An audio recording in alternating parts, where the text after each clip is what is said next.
I'm Dr. Ken Landa. Let's talk about using Jublia to treat toenail fungus infections.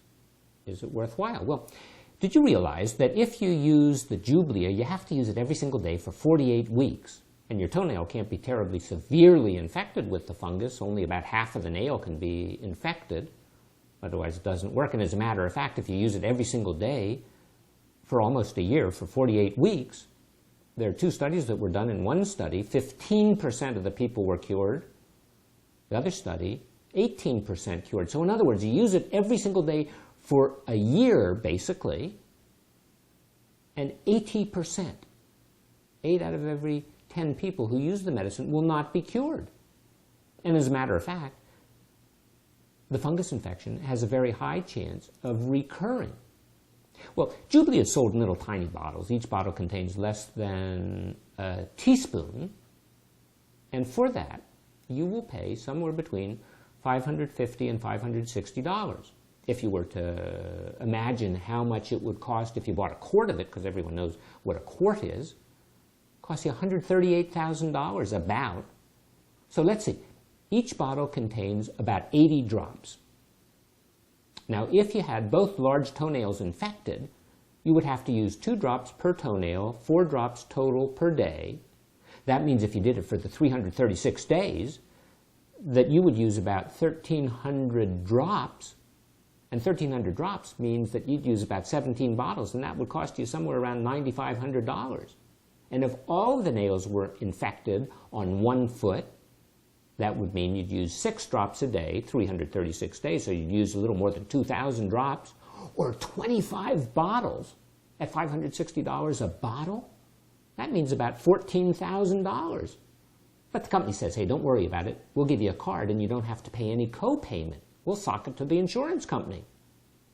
Well, as a matter of fact, there's about a 90 or 95% profit margin, according to some reports, on these antifungal medications. Are there alternatives? You could get some Penlac. Penlac doesn't work very well either. Has cure rates that are published of either 8.5% or 5.5% after a year. The only benefit is that each bottle contains about 50% more medicine than the Jublia, and the cost, generic, is only $20, $30 a bottle. Any other alternatives? Well, you could use Vicks VapoRub. Vicks VapoRub, as reported in the Journal of the American Board of Family Medicine in January of 2011, doctors at the United States Air Force studied it, and they found that the cure rate with simple Vicks VapoRub was 28%. Small study, but it was 28%. And the cost of Vicks VapoRub is $8 a bottle, but if you went over to Walmart, you could get their brand for about $1.25. If you wanted to do something simple, you could take a pill known as Lamisil or terbinafine. The cost of that's only $4 a month. You have to take it for 3 months. If you do that, it's $12 total cost. And the cure rate with the medicine, with the Lamisil or the terbinafine, the cure rate, 60 or 70% with 3 months worth of use. And if you were to extend it, let's say, for 6 months, cure rate could be as high as 90%. Well, the company that makes the Jublia is known as Valeant Pharmaceuticals. It's based in Canada. There was a newspaper article in the Wall Street Journal in the August 15-16 edition, 2015. They talked about 2 members of Congress that were investigating pricing on drugs that the company manufactured. You see, what they did is they bought a company that made Isoprel. The day they bought it, they increased the price 6-fold, up to more than $1,300 a vial.